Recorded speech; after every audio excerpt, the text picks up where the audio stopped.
بالله العلي العظيم. أعوذ بالله من الشيطان الرجيم. بسم الله الرحمن الرحيم. الحمد لله رب العالمين. الصلاة والسلام على سيدنا ونبينا أبي القاسم المصطفى محمد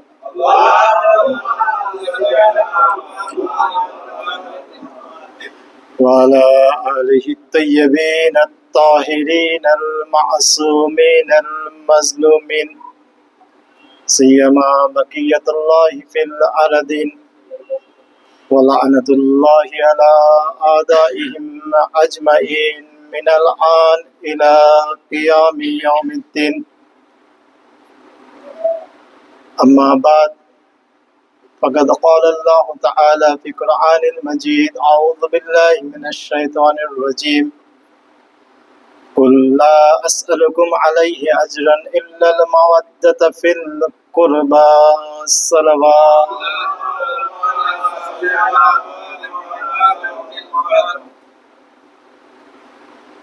সমস্ত প্রশংসা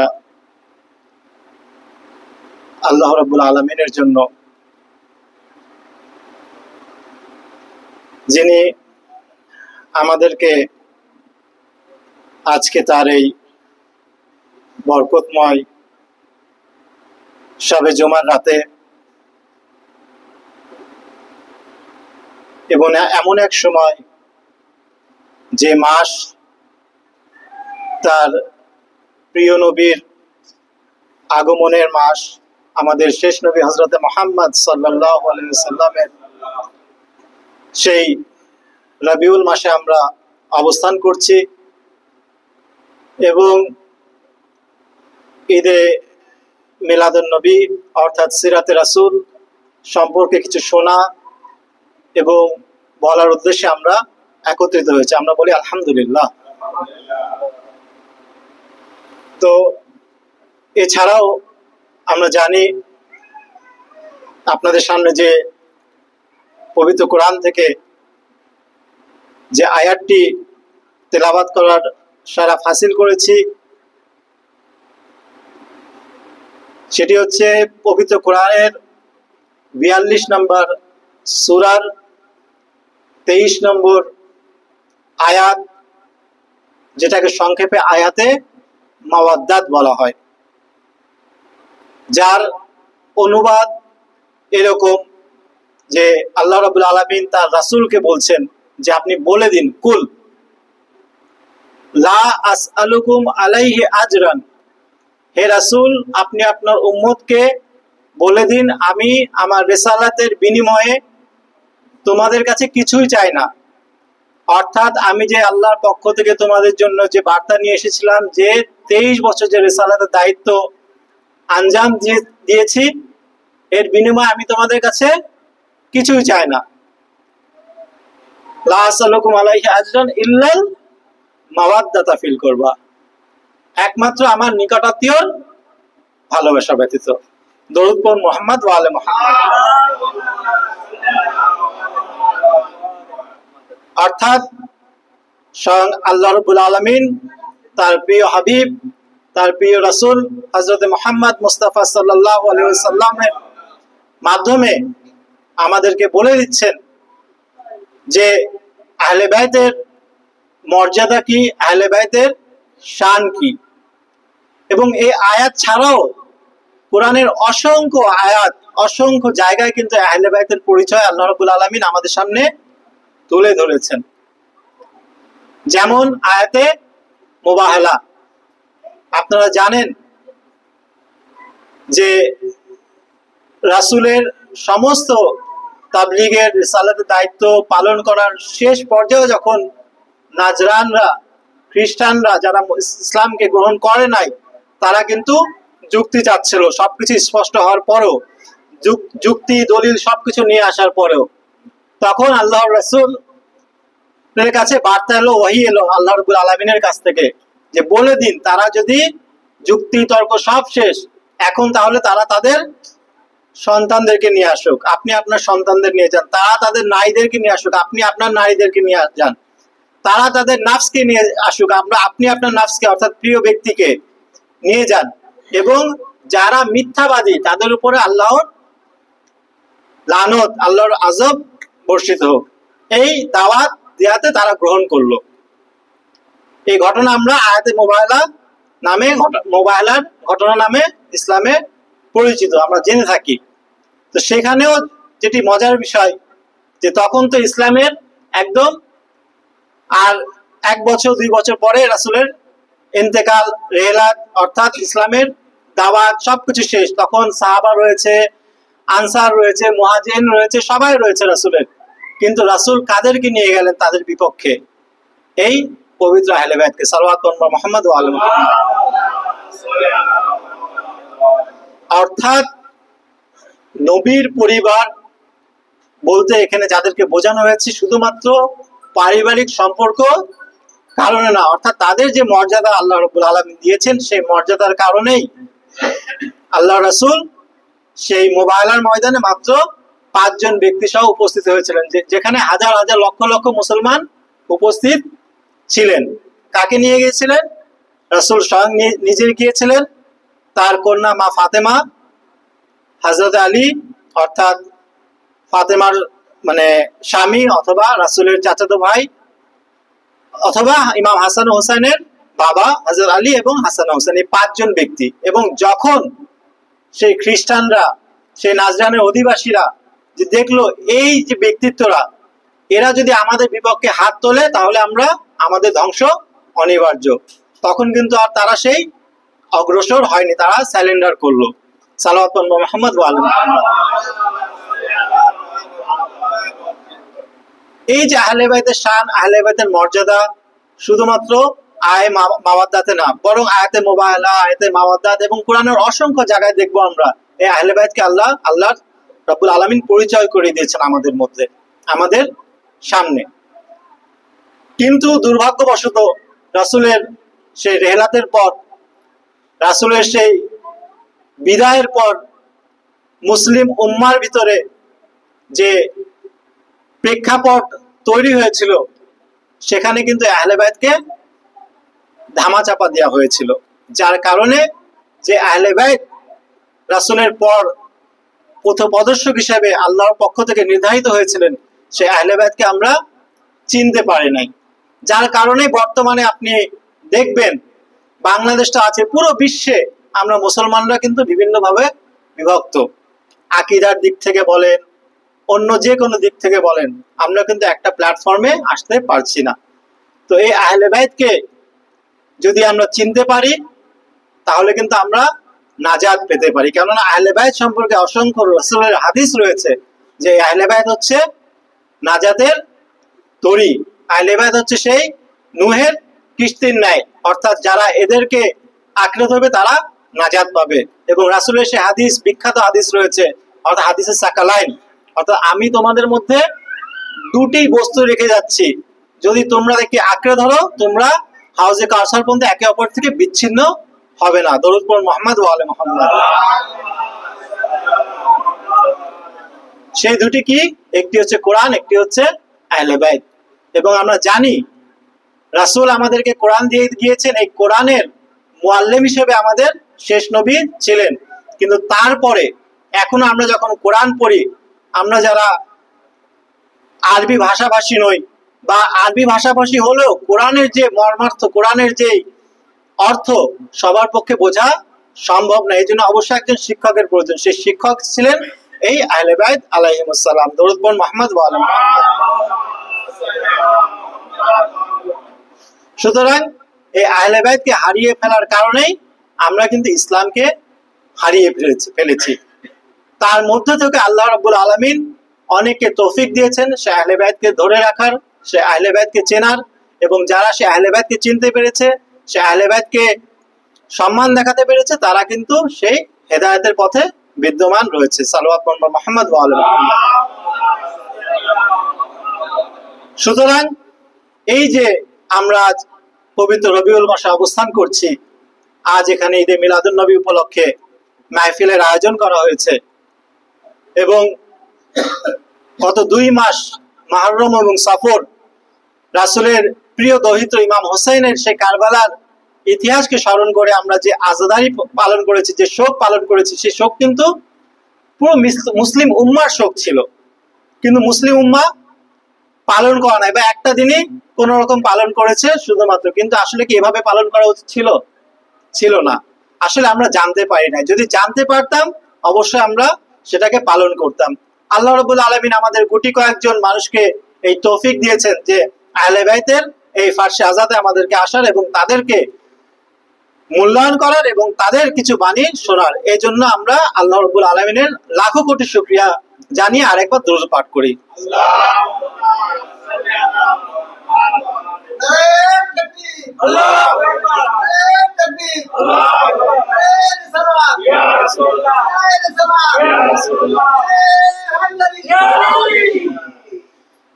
সুতরাং এই আয়াতে যে বলা হচ্ছে লা আসসালুকুম আলাইহি আজরান ইল্লাল মাওয়াদ্দাতা ফিল কুরবা, এখানে কুরবা আমাদের সামনে স্পষ্ট। রাসূলের নিকট আত্মীয় বলতে তার কন্যা মা ফাতেমার স্বামী হযরত আলী, তার সন্তান হাসান ও হুসাইন, এবং তার থেকে যে বংশধর অর্থাৎ 12 ইমাম এবং আহলে বাইত তাদেরকে বোঝানো হয়েছে। এবং আজ আমরা এই দিনে যেখানে অবস্থান করছি রবিউল আউয়াল মাসে, সেখানে কিন্তু আরেকটি দিবস রয়েছে যাকে ঈদে জাহরা বলা হয়। অর্থাৎ এই যে মুহররমের 1 তারিখ থেকে আমরা রবিউল মাসের 8 তারিখ পর্যন্ত ইমাম হোসেনের শোক পালন করি।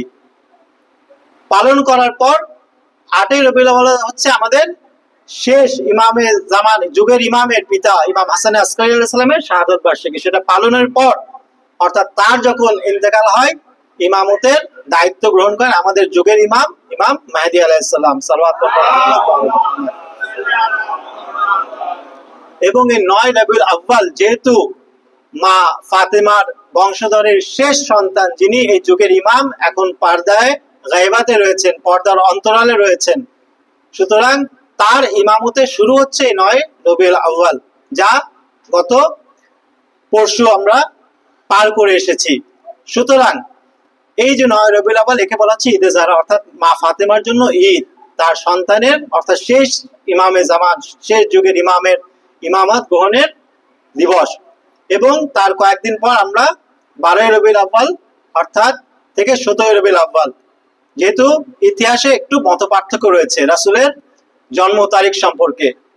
অনেকে বলা হয় আমাদের সমাজে, আমাদের ইতিহাসে, যে রাসূল কখন জন্মগ্রহণ করেছেন 12 রবিউল আউয়াল, এবং বলা হয় 12 রবিউল আউয়ালে তিনি ইন্তেকাল করেছেন।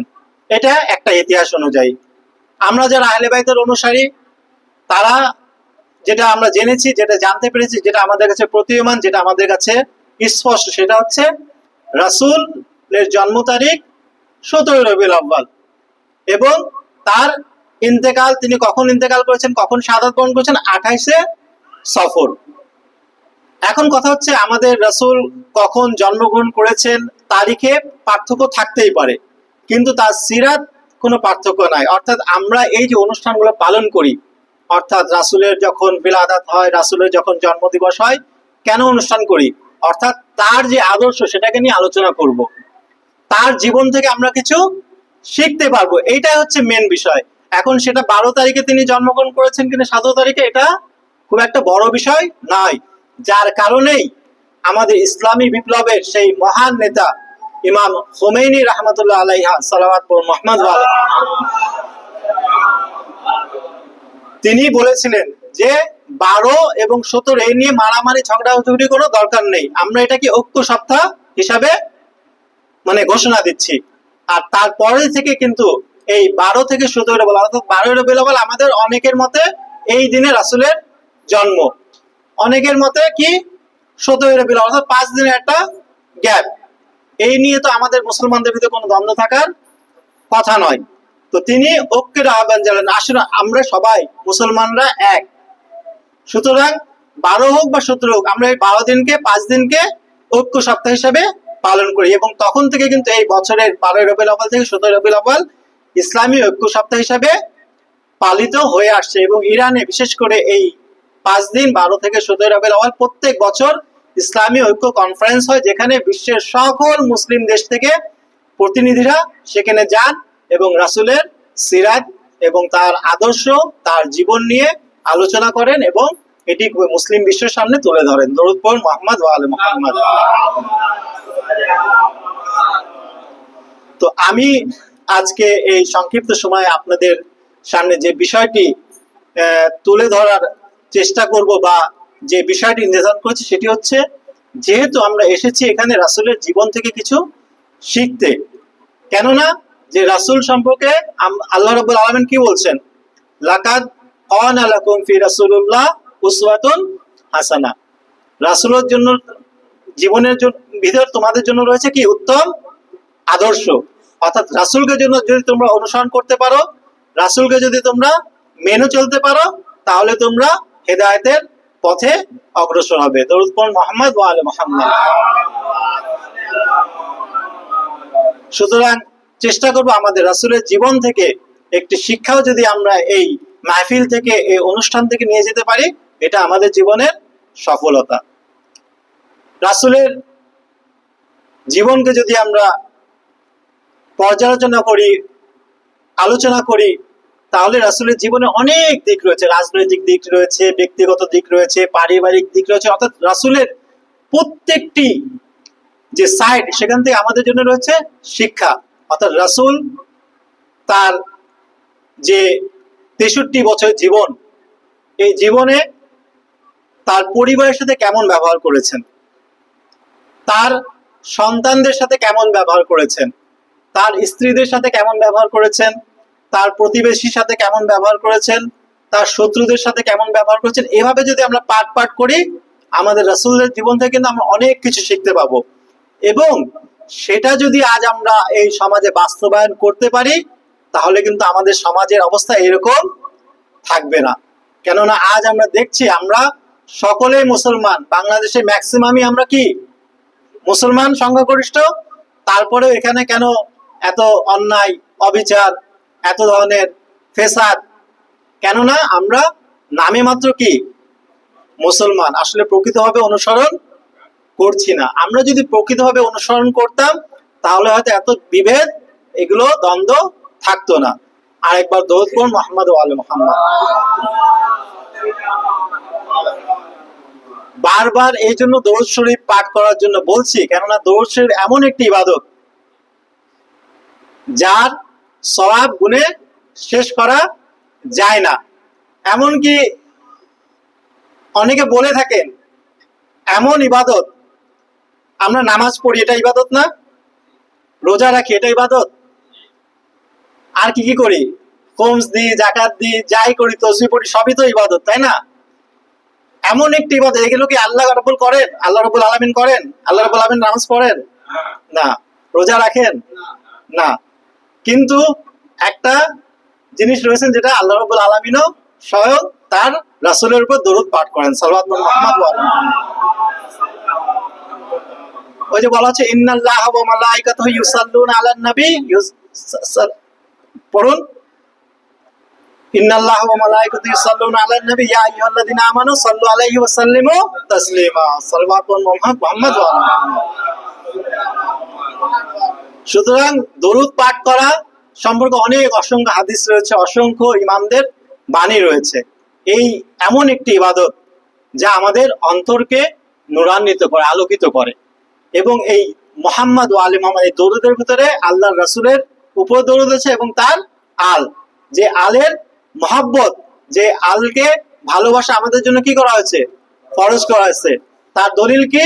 আমি প্রথমে যে আয়াতটি পাঠ করলাম, সূরা শুরার 23 নম্বর আয়াত, অথবা আরো একটু সহজ করে যদি মনে রাখতে চাই, 42 নম্বর সূরার 23 নম্বর আয়াত কি বলছে? লা আউযু বিল্লাহি মিনাশ শাইতানির রাজিম, লা আসআলুকুম আলাইহি আজরান ইল্লাল মাওয়াদ্দাতা ফিল কুরবা, আমি আমার রিসালাতের বিনিময়ে তোমাদের কাছে কিছুই চাই না, একমাত্র আমার নিকট আত্মীয়র ভালোবাসা ব্যতীত। এবং এই যে ভালোবাসার বহিঃপ্রকাশ, সেটা কিন্তু এই দরুদের মাধ্যমে প্রকাশ পায়। দরুদ পড়ুন মুহাম্মদ ওয়া আলে মুহাম্মদ। তো যেহেতু অনেক সময় হয়ে যাচ্ছে, আমি আর বেশি দীর্ঘায়িত করব না। আমি যে বিষয়টি মূল আলোচনা করতে যাচ্ছেন সেটি হচ্ছে আমার রাসূলের যে জীবনের সিরাত, তার থেকে একটি অংশ। কারণ তো বললাম তার জীবনের অসংখ্য দিক রয়েছে, এই দিকগুলো আলোচনার জন্য অনেক সময়ের প্রয়োজন, অনেক ধৈর্যের প্রয়োজন, অনেক মানে সাধনার প্রয়োজন।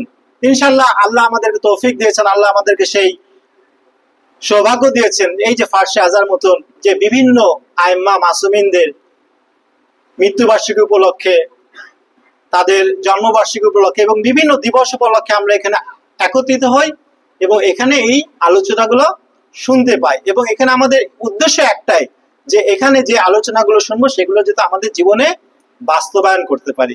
কেননা আমরা নামে মাত্র মুসলমান সবাই, কিন্তু কর্মে কিন্তু খুবই কম।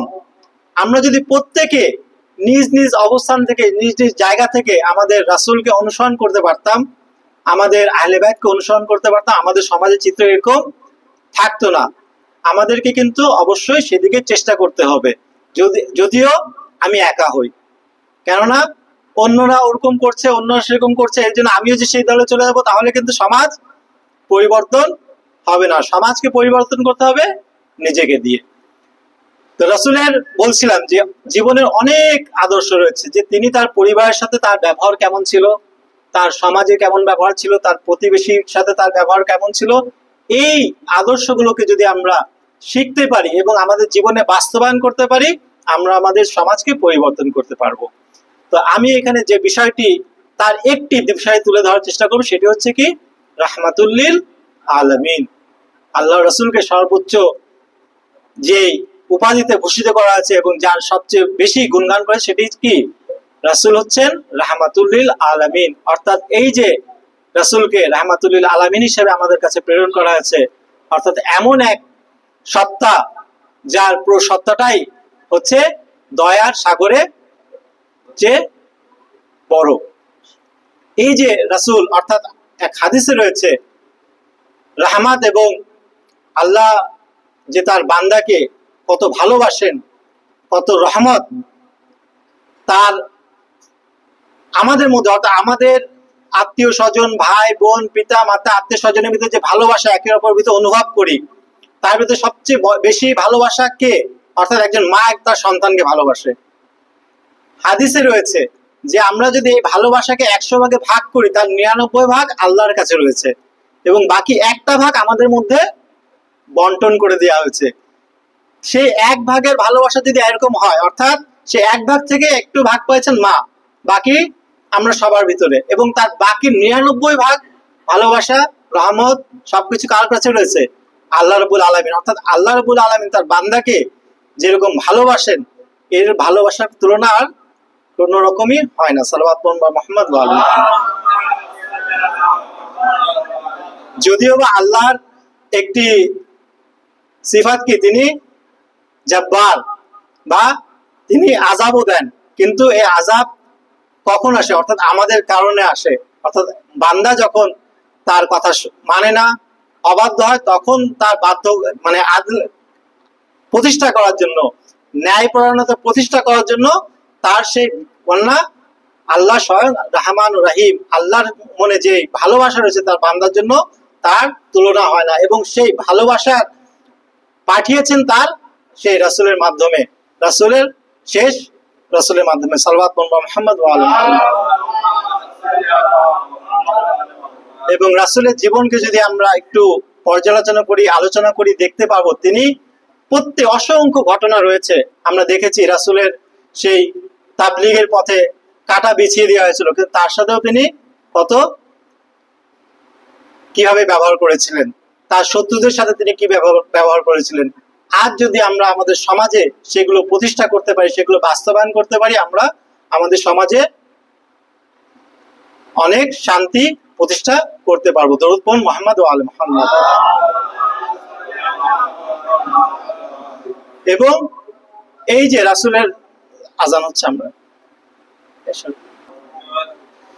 সুতরাং এই যে মাহফিল আজ ঈদে মিলাদুন নবী উপলক্ষে আয়োজন করা হয়েছে, এখান থেকে যদি আমরা আমাদের রাসূলের জীবনের এই যে রাহমাতুল লিল আলামিন, অর্থাৎ একে অপরের প্রতি যে ভালোবাসা, যে মহাব্বত, এটা যদি নিয়ে আমরা এই মাহফিল থেকে যেতে পারি, দেখবো আমাদের সমাজ, আমাদের পরিবার কিন্তু অনেক সুন্দর হয়ে গিয়েছে।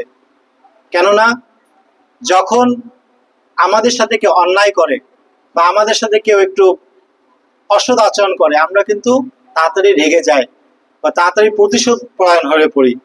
কিন্তু আমাদের রাসূলকে যদি আসলেই আমরা অনুসরণ করতে পারি, যেভাবে আমাদের আল্লাহ রাব্বুল আলামিন আমাদেরকে নির্দেশ দিয়েছেন যে তোমাদের রাসূলের মধ্যে রয়েছে তোমাদের জন্য উত্তম আদর্শ, এবং এই উত্তম আদর্শকে যদি আমি আমার জীবনে বাস্তবায়ন করতে পারবো, তখন কিন্তু দেখবো আমার পরিবার সুন্দর হয়ে যাচ্ছে, সমাজ সুন্দর হয়ে যাচ্ছে, দেশ সুন্দর হচ্ছে, জাতি সুন্দর হচ্ছে, বিশ্ব সুন্দর হচ্ছে। এই জন্য আমাদেরকে চেষ্টা করবে, কে কি করছে সেটা নিজের জায়গায়, কিন্তু আমাকে নিজের ব্যক্তিগত পর্যায় থেকে শুরু করতে হবে। এবং রাসূলের জীবনের এরকম যদি আমরা দেখি, অনেক দিক রয়েছে যেগুলো আমরা অনুসরণ করতে পারি, আমাদের জীবনে বাস্তবায়ন করতে পারি। আমি বললাম এগুলো অনেক সময়ের প্রয়োজন এগুলো আলোচনা করা, কিন্তু এই মাহফিল থেকে আমি যদি তাবাররুক হিসাবে, স্মৃতি হিসাবে একটি জিনিস, সেটি হচ্ছে ভালোবাসা, মানুষের প্রতি মানুষের ভালোবাসা। অর্থাৎ আমার সাথে হয়তো অসৎ আচরণ করছে, আমার সাথে হয়তো খারাপ ব্যবহার করছে, কিন্তু আমি আমার রাসূলকে অনুসরণ করে সেই কাজটি করবো যেটি আমার রাসূল করেছেন। আমার রাসূল এই দিনের কাজ করার পথে অনেক বাধার সম্মুখীন হয়েছেন, কিন্তু তিনি কিভাবে করেছেন সেই পথ আমাদেরকে অনুসরণ করতে হবে। আল্লাহ আমাদেরকে সেই তৌফিক দান করুন। এখানে আমি পবিত্র কোরআনের আরেকটি আয়াত তেলাওয়াত করে তার অর্থ করে আমি আমার এই সংক্ষিপ্ত বক্তব্য শেষ করব। সেটি হচ্ছে যে সূরা শূরা, এটিও মানে কোরআনের সূরা শূরার 15 নম্বর আয়াত, যেখানে আল্লাহ রাব্বুল আলামিন তার প্রিয় হাবিব হযরত মুহাম্মদ সাল্লাল্লাহু আলাইহি ওয়াসাল্লামকে ইরশাদ করছেন, ফালিযালিকা ফাদউ ওয়াস্তাকিম কামা উমিরতা ওয়ালা তাত্তাবি আহওয়াউহুম ওয়া কুল আমানতু বিমা আনজালাল্লাহু মিন কিতাব ওয়া উমিরতু লিআদিলি বাইনাকুম আল্লাহু রাব্বুনা ওয়া রাব্বুকুম। অর্থাৎ আল্লাহ রাব্বুল আলামিন তার রাসূলকে এই সূরা শূরার 15 নম্বর আয়াতে 5টি নির্দেশ দিচ্ছেন, অর্থাৎ এই 5টি কাজ তোমাকে করতে হবে। আমি আয়াতটি এজন্য পড়েছি যে রাসূলের দায়িত্ব কি ছিল আল্লাহর পক্ষ থেকে সেটি আমরা একটু জানবো, এবং রাসূলের যেহেতু আমরা অনুসারী, রাসূলের যেহেতু আমরা উম্মত, তার সেই কাজকে যদি আমরা অনুসরণ করি তাহলে আমরা কিন্তু সমাজের শান্তি প্রতিষ্ঠা করতে পারবো। যার প্রথম দিকটি হচ্ছে রাসূল তার, অর্থাৎ আমাদের আল্লাহ রাব্বুল আলামিন তার প্রিয় হাবিবকে বলছেন ফাদউ, অর্থাৎ তাবলীগ করো, দিনের দাওয়াত দাও। আমাদের একটি কাজ হচ্ছে কি, মানুষকে সৎ পথের দিকে ডাকা। শুধু আমি নিজে ইবাদত করলাম কিন্তু মানুষকে দাওয়াত করলাম না, সেটা হবে না। কেননা আমি যদি সমাজে আল্লাহকে চিনতে পেরেছি, কিন্তু একজন অমুসলিম ভাই রয়েছেন যারা এখনো ইসলামের সন্ধান পায় নাই, বা মুসলমান রয়েছে কিন্তু এখনো সঠিকভাবে ইসলাম পালন করছে না, আমাকে কি করতে হবে? তাকে দাওয়াত দিতে হবে সঠিক উপায়ে, যেভাবে আমার রাসূল দাওয়াত দিয়েছিলেন। এটা কিন্তু আমাদের দায়িত্ব। কেন এই আয়াতটি আমরা এখানে তুলে ধরলাম? বললাম যে উদ্দেশ্য হচ্ছে দুটি, একটি হচ্ছে আমার রাসূল কি করেছেন, তার দায়িত্ব কি ছিল, এবং তার উম্মত হিসেবে আমার দায়িত্ব কি। কেন প্রত্যেকে, আমার মুসলমান হিসেবে আমি আমার সমাজে, আমার পরিবারে, আমি যদি বাবা হয়ে থাকি, আমার বাবা হিসেবে আমার সন্তানের প্রতি কিছু কি কর্তব্য রয়েছে, আমার স্ত্রীর প্রতি, আমার বাবা মার প্রতি, প্রত্যেকের প্রতি আমার কিছু দায়িত্ব কর্তব্য রয়েছে। ঠিক একজন দেশের নাগরিক হিসাবে আমার দায়িত্ব কর্তব্য রয়েছে, ঠিক সেভাবে আমার মুসলমান হিসেবে, আল্লাহর বান্দা হিসেবে আমার কিছু দায়িত্ব রয়েছে। তার মধ্যে একটি হচ্ছে তাবলীগ করা, অর্থাৎ দ্বীনের প্রতি মানুষকে আকৃষ্ট করা, এবং যারা বিধর্মী তাদেরকে আমরা ইসলামের পথে দাওয়াত করব। আমাদের মুসলমানদের ভিতর যারা বিভিন্ন ফেরকায় আমরা বিভক্ত, যদি সঠিক ইসলামকে আমরা জেনে থাকি, সঠিক ইসলামকে আমরা বুঝে থাকি, আমাদেরকে চেষ্টা করতে হবে তাকেও সেই দাওয়াত দেওয়া। কেননা যদি এই দাওয়াত না দিই তাহলে আমি আল্লাহর কাছে একসময় কি উত্তর দেব, যে তুমি সঠিক জানতা কিন্তু অন্যকে কেন দাওয়াত দাওনি, তুমি কেন তাকে এ পথে ডেকে নিয়ে আসনি। সুতরাং এই যে প্রথম যে বিষয়টি সেটি হচ্ছে দাওয়াত। আমাদেরকে অবশ্যই আমাদের ইবাদত বান্দেগীর পাশাপাশি চেষ্টা করতে হবে ইসলামকে, ইসলামের সৌন্দর্যকে সমাজে এবং মানুষের সামনে তুলে ধরার। দ্বিতীয় যে বিষয়টি আল্লাহ রাসূলকে আল্লাহ রাব্বুল আলামিন নির্দেশ দিয়েছেন সেটি হচ্ছে ফাস্তাকিম, অর্থাৎ তোমাকে মানে ধৈর্য ধরতে হবে। আপনারা জানেন রাসূল যখন তার দ্বীনকে প্রচার করেছিলেন, এত সহজে কিন্তু ইসলাম প্রতিষ্ঠা হয়নি। অনেক কোরবানি দিতে হয়েছে, অনেক আত্মত্যাগ দিতে হয়েছে, রাসূলের জীবনও দিতে হয়েছে এবং রাসূলের পর তার বংশধরকে, তার আহলে বাইতকেও সেই মানে মূল্য দিতে হয়েছে, যার কারণে কিন্তু এই কারবালার সূচনা হয়েছিল। অর্থাৎ সেই ইমাম হোসেন তার নানার দ্বীনকে বাঁচিয়ে রাখার জন্য, সে বিচ্যুতি থেকে সঠিক রাস্তা রাখার জন্য কোরবানি দিয়েছিলেন। অর্থাৎ দ্বীনে ইসলাম বেঁচে থাকবে, দ্বীনে ইসলাম সঠিক পথে থাকবে, সেজন্য অবশ্যই আমাদেরকে যদি বিপদ আসে সেই বিপদকে মোকাবেলা করতে হবে। এবং এই মোকাবেলার জন্য যদি আমার মাল দিতে হয়, অর্থাৎ সম্পদ দিতে হয়, সেজন্য আমাকে প্রস্তুত থাকতে হবে। যদি আমার জীবন দিতে হয় সেজন্য আমাকে প্রস্তুত থাকতে হবে। যদি আমার যা আছে, আমার সন্তান, আমার মাল, আমার মানে অর্থ, আমাকে সবসময় আল্লাহর রাস্তায় প্রস্তুত রাখতে হবে। তখনই কিন্তু আমি এই আয়াতের প্রতি আমল করতে পারতাম, আমার রাসূলকে অনুসরণ করলাম। এবং তৃতীয় যে বিষয়টি সেটি আল্লাহ রাব্বুল আলামিন এই আয়াতে বলছেন ওয়ালা তাত্তাবি আহওয়াহুম, অর্থাৎ শত্রুদের অযৌক্তিক কোন দাবি তোমরা মানবে না, গ্রহণ করবে না। তার রাসূলকে বলছেন, কেননা আমরা যদি ইসলামের ইতিহাস পড়ে থাকি সেখানে দেখব রাসূল যখন ইসলামের দাওয়াত শুরু করেছিলেন, প্রচার শুরু করেছিলেন, অনেকে বিভিন্ন রকম বাধা তৈরি করেছিল। পরবর্তীতে এসে যখন দেখলো যে না, আর এটাকে ঠেকানো যাচ্ছে না, অনেক লোভ লালসা দিতে লাগলো। ঠিক আছে, আমাকে তুমি তোমার জায়গায় রেখে দাও, তোমার পরবর্তী আমাকে তোমার প্রতিনিধি ঘোষণা করো, আমি তোমার সাথ দিব, আমি তোমাকে সহযোগিতা করব। কিন্তু রাসূল কখনো অন্যায় মেনে নেননি। আজও ইসলামকে প্রচার করতে গিয়ে আমরা কি করি, সমাজে প্রতিষ্ঠা করতে গিয়ে যে যেটা শর্ত দেয়, আমরা ইসলামী দল কায়েম করব, ঠিক আছে, অমুকের শর্ত, হ্যাঁ ঠিক আছে আমি অমুক শর্ত মেনে নিলাম, কিন্তু না, ইসলামের শর্ত এটা না। ইসলামে হচ্ছে আপনাকে সত্য পথে অবিচল থাকতে হবে, সেজন্য আপনাকে যত কষ্টই সহ্য করতে হোক। আজ দেখুন তার স্পষ্ট উদাহরণ কিন্তু ইসলামী বিপ্লব ইরান।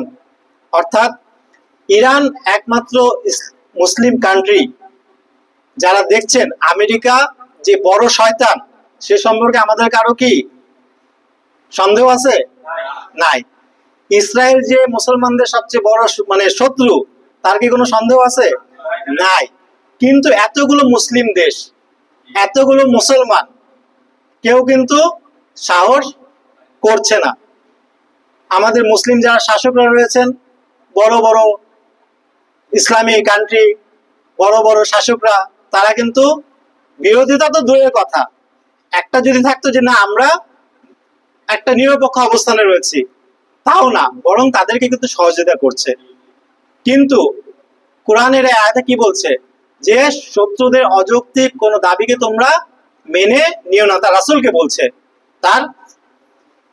সুতরাং এই আয়াত আমাদের এই শিক্ষাই দেয় যে আমাকে দ্বীনের তাবলীগ করতে হবে, ইসলামের দাওয়াত দিতে হবে, এবং সেই দাওয়াতের পথে যদি কোনো বিপদ আসে, বাধা আসে, সেখানে আমাকে মোকাবেলা করতে হবে।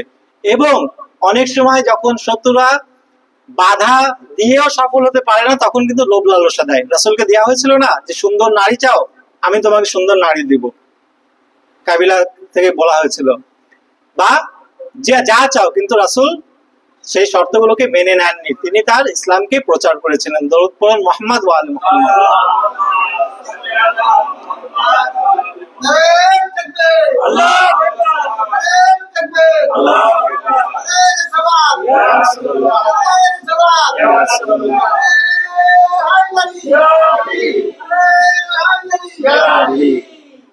এবং চতুর্থ যে জিনিস যেটি প্রতি আল্লাহ রাব্বুল আলামিন তার রাসূলকে নির্দেশ দিচ্ছেন সেটি হচ্ছে কি, পবিত্র কোরআনের প্রতি ঈমান। অর্থাৎ এর আগেও যে হাদিসটি আপনাদের সামনে পড়েছি, যে রাসূল বলেছেন আমি তোমাদের মধ্যে দুটি জিনিস রেখে যাচ্ছি, একটি হচ্ছে কোরআন, একটি হচ্ছে আহলে বাইত। যদিও বা এই হাদিস সম্পর্কে অনেক বলে কোরআন এবং সুন্নাত।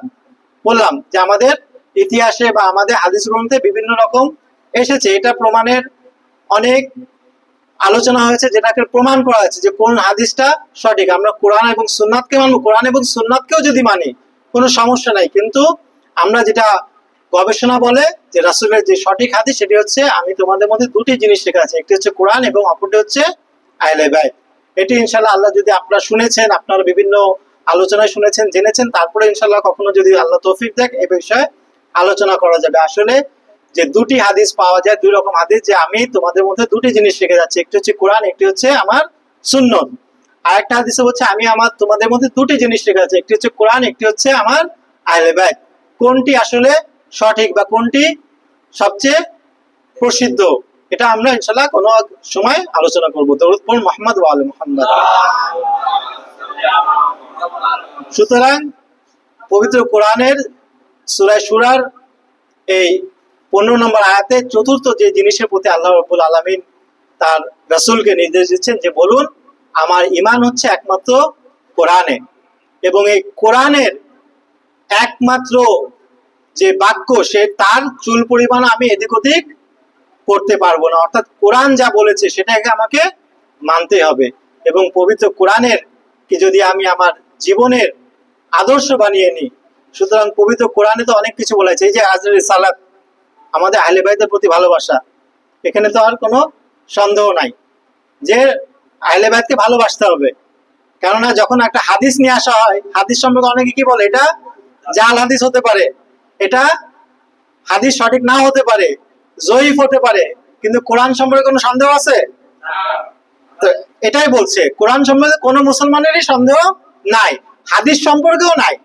হাদিসও কি আল্লাহ রাসূলের বাণী, যদি সেটা, সুতরাং হাদিস সম্পর্কে আমাদের কোনো সন্দেহ নাই। কিন্তু তারপর অনেকে বলে যেহেতু হাদিস একটু মিক্স হয়ে গিয়েছে, তাই না, ভালো হাদিসের ভিতরে জাল হাদিসও চলে এসেছে, জয়ীফ হাদিসও চলে এসেছে, যার কারণে অনেকে এটাকে নির্ণয় করতে পারে না। কিন্তু কোরআন সম্পর্কে কোনো মুসলমানের দ্বিধাদ্বন্দ্ব আছে না। এই আয়াতের চতুর্থ নির্দেশ এটাই যে কোরআন হচ্ছে আমাদের সেই একমাত্র গ্রন্থ যার সম্পর্কে মুসলমানের কোনো দ্বিধাদ্বন্দ্ব নাই। কোরআন সম্পর্কে আমাকে আলোচনা করতে হবে, কোরআনকে মানতে হবে, এবং কোরআনের স্পষ্ট যে নির্দেশগুলো যে সুদ খাওয়া কি হারাম, ঠিক আছে, তারপর আরো অনেক গুনাহ, ঠিক আছে, নামাজ পড়তে হবে যেগুলো করতে হবে, রোজা রাখতে হবে, ঠিক আছে, আবার কিছু আছে নিষেধ, এগুলো করা যাবে না। কিন্তু আমরা অনেক মুসলমান রয়েছে, অনেক নামে মুসলমান, কিন্তু হয়তো ঠিক মতো নামাজ পড়ি না, আবার সুদও খাচ্ছি, অর্থাৎ কোরআনের প্রতি কিন্তু আমল করতেছি না। সুতরাং এই কোরআনকে যদি আমরা আমল করতে পারতাম, আমরা মুসলমানরা অনেক চেঞ্জ হয়ে যেতাম, আমাদের সমাজ ব্যবস্থা অনেক চেঞ্জ হয়ে যেত। সবচেয়ে শেষ যে নির্দেশ আল্লাহ রাব্বুল আলামিন তার রাসূলকে দিচ্ছেন সেটি হচ্ছে একবার দরুদ পড়ুন মুহাম্মদ ওয়া আলি মুহাম্মদ।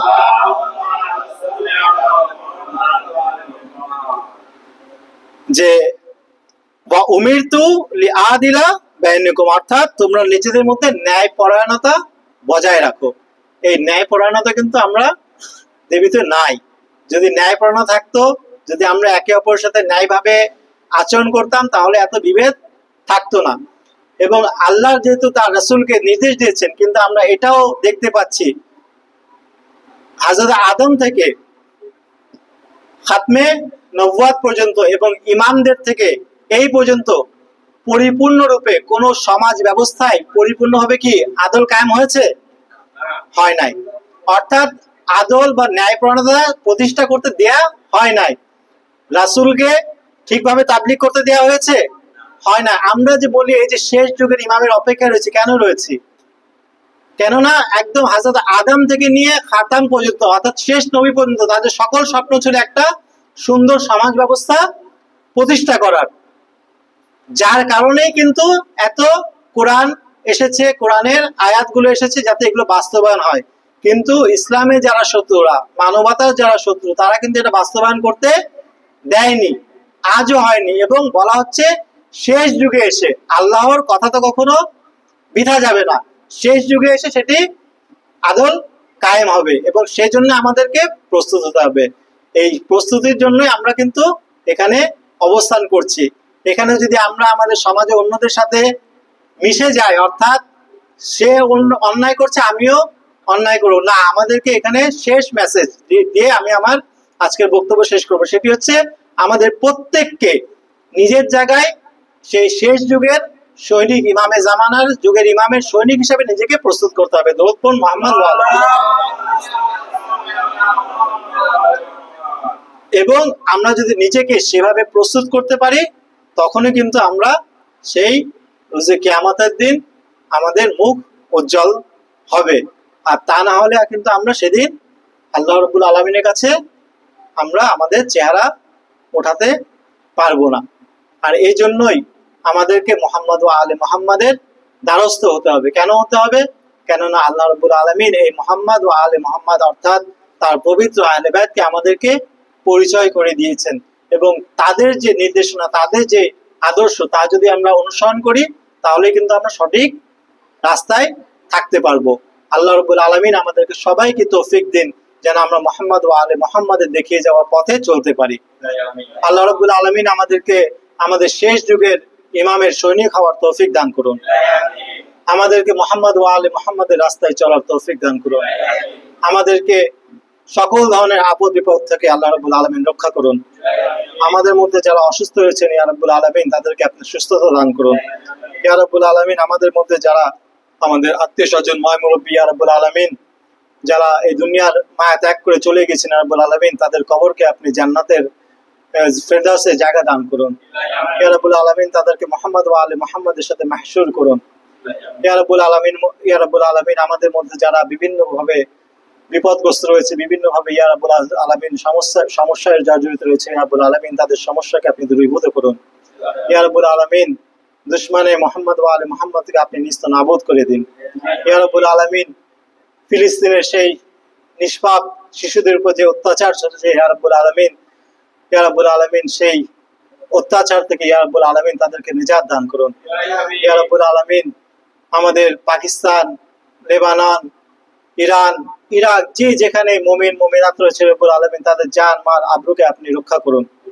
ইয়া রাব্বুল আলামিন আমাদেরকে সব সময় কোরআন মোতাবেক জীবনকে চালানোর তৌফিক দান করুন। ইয়া রাব্বুল আলামিন আমাদেরকে আমাদের আলেমে দ্বীন, আমাদের যারা ময় মুরব্বী রয়েছে, রাব্বুল আলামিন তাদেরকে সম্মান করার তৌফিক দান করুন। ইয়া রাব্বুল আলামিন সর্বোপরি আমাদেরকে মুহাম্মদ ওয়া আলে মুহাম্মাদকে অনুসরণ করার তৌফিক দান করুন। আমাদেরকে কোরআন অনুযায়ী আমাদের জীবনকে পরিচালনা করার তৌফিক দান করুন। আল্লাহুম্মা সাল্লি আলা মুহাম্মাদ ওয়া আলি মুহাম্মাদ ওয়া আজ্জিল ফারাজাহুম।